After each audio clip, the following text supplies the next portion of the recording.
It started with a mistake from Casillas.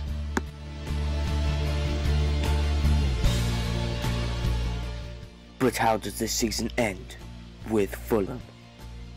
Hi guys, Asma here, and I'm a bit ill first of all, so yeah, bear with me, and that's kind of why my voice is a bit fuzzy if you can hear that. We're coming up against Swansea, 2 games left in the Premier League. We are second, 3 points behind Tottenham. Their last game of the season is away at Man U, but we just need as many goals as we can, because it looks like the only real way we're going to win this is on goal difference. So we get an early goal against Swansea, our second penultimate game of the season, and yeah, so that was a really good start for us, and there was no time for celebrations, just getting the ball straight away and putting it back on the centre spot, I guess. But then we managed to get Briggs down at left wing, played it inside to Afobe, who is so good. A couple of seasons in, he unleashed a shot into the back of the net. But yeah, that's the start of the episode. I'd just like to say, don't normally do stuff like that. I thought it'd be kind of a laugh to do it, so I hope you enjoyed that. If you did, please tell me that you did, because I don't know, some people might get a bit annoyed. And then later on, 81st minute, right at the start, bullshit time, Nathan Dyer pulls them back, but we still do win it 2-1. And our next game is the Europa League final against Man United. Sorry about that. Obviously, still just tiny bit ill. EuroLeague, apparently at Craig Cottage. You can see it's not actually, it's just a little glitch in FIFA 13. And this is our team going into it, our pretty much strongest available team. You could argue maybe Babacar shouldn't be in there, but I decided to give him this game as this last game for the club, and before he goes back to City. And I've decided that I'm not going to be signing him. And as you can see, United's team very good. They're putting up Rooney, Hummels. They've got some really good players in there. No Vidic, I'm not sure whether he's left or what. Maybe he might be injured, I'm not quite sure. He's most likely injured. So yeah, as you can see, we started the game coolly with some passing, and this is our first opportunity. Moutinho smashing it into the side netting, and from there on, it was pretty much us all the way. This one just basically gets cleared by United, and they do manage to run it away a bit further. But then United do get this chance. I thought I'd throw it in there because they didn't have many in the game. So I thought I'd throw that in there, only it wasn't really the best chances. Then Fellaini plays through Moutinho, has a really nice shot, saved by De Gea. I think, no, is it Lindegaard? I'm not quite sure. But saved by the goalkeeper, but Nathan Redmond never going to miss that kind of a chance. It was a really nice shot from Moutinho, but just not the power to get past the goalkeeper. And we do go in at half-time 1-0 up, and as you can see, we're dominating possession and chances, and that is what I like to see. We've also made the only proper slide tackle was by us, but United came out threatening in the second half, had that really good shot, and then we have a kind of a half chance I decided to throw in there. But then, we come on the attack. I think this is just only 8 passes, and to get from 8 passes up the pitch into this kind of position, and then finishing the ball like that into the back of the net is absolutely fantastic. Teo's 18th goal of the season. I'm not sure, no. Yeah, 18, it says there. Wow. I was just trying to do that from memory from looking at it. But yeah, it does say 18th goal of the season on the screen to confirm it. But then, United here, open goal. Ashley Young, I think it's Ashley Young anyway, puts it wide. And that is where we decide to make some changes around the 70th minute. Bring on Briggs, Thudin and Afobe. And again, from a goal kick that we just pass out, just speeding up a bit. Again, this is such a realistic goal. Look at this, and I'm not being sarcastic. This one is so realistic. Header, and at first I thought, how is the goalkeeper not saving it? But for the first time, I think ever, I've seen a little bit of realism in FIFA. Okay, you could say maybe that punch is a tiny bit unrealistic, but look, Fellaini actually won a header in the box, and you can see as the goalkeeper, he's like backpedaling too much, and then he just doesn't have enough time to go back on it. And then this is just, I don't know what I was trying to do. I was 3-0 up, just trying to mess around really. But there is the final whistle, and we win the Europa League against Manchester United. I'm just going to speed up the celebrations until it gets to the cup. I know some people like to watch the celebrations. I for one, love watching the celebrations, but, just to save time in the video, slow it down for the cup. And so yeah, we win Europa League, and if we win the league, I'm going to end this series, but we have to win our next game and hope that Tottenham lose away to Man United, which is their game, their final game of the season. We've got Bolton at home, who are 18th, and if they lose, go down. So yeah, as you can see, we win the Europa League, and but in a way, I'd like to keep this season going for another series. So I might, even if I do win the league, I might decide to go for another season.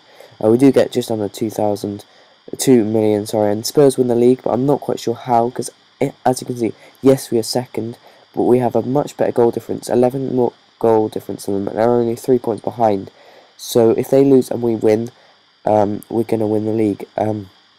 So really got to hope now that Man United, after losing to us, can do us a favour.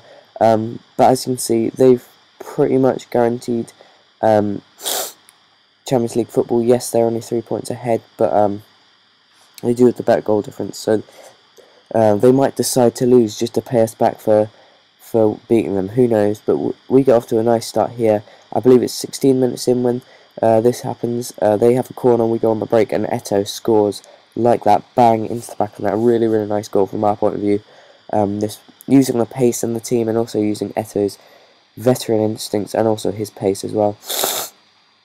Again, sorry about that. But then this really nice pass, and if that had gone in, goal of the season, no doubt. I'm not actually going to do a goal of the season video, because it's just, I've deleted a couple of the videos and stuff. But at half time it is 1-0 to us, and also 1-0 to Spurs away at United. So as it stands, we will not be winning the league. And as you can see, this is around 70th minute, where I like to make my substitutions. Vilena, I think it's Fry and Mbakani will come on.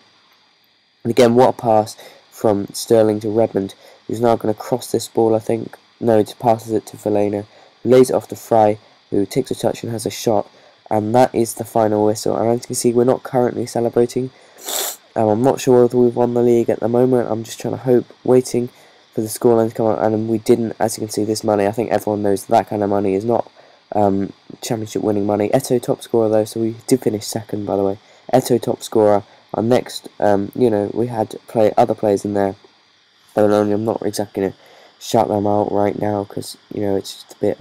I believe McCartney had like about 11. Eto'o also topped the assists, joint with Moutinho.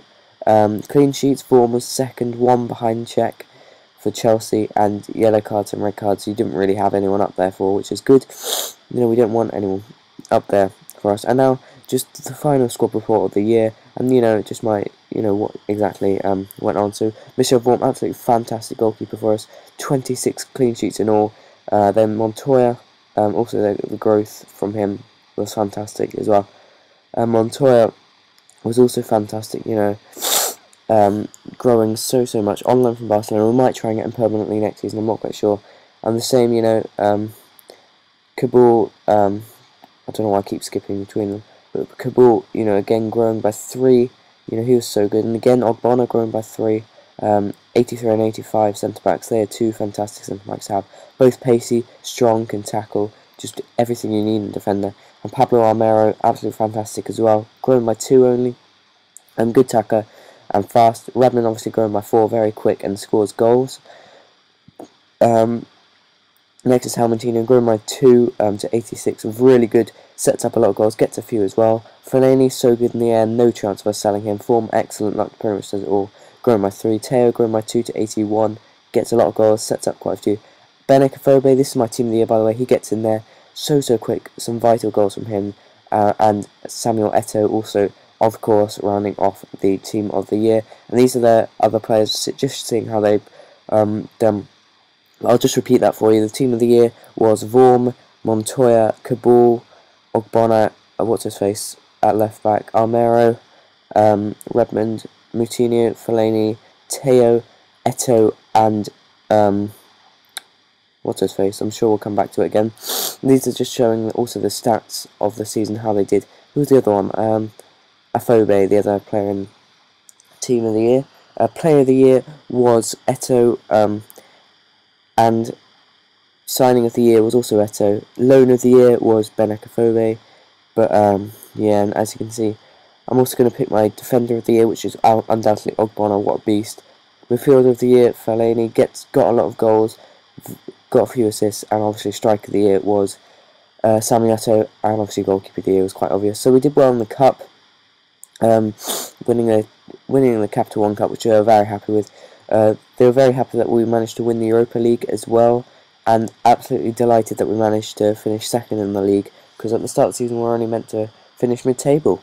As you can see, I quit the Ireland manager job, just not quite what I needed, but they want us to win the league this season, which with a budget of 19,090,000, I'm not quite sure what we're going to be able to do, to be honest, because obviously we had a lot of loan players last season. They want us to win the Champions League, with the Premier League as well. I'm not quite sure I'm going to win them both, but I'd love to win the Cup. That is just, I don't think I'm going to win everything at all. And we get an offer for Michel Vorm, which it was 8 million. I said, give us 28 million, he's yours.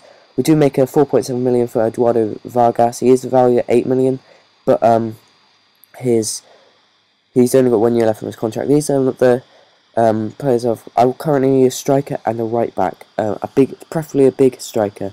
But yeah, that's going to be in this episode. Please leave your suggestions of who I should sign, and I'll see you next time. Thanks and goodbye.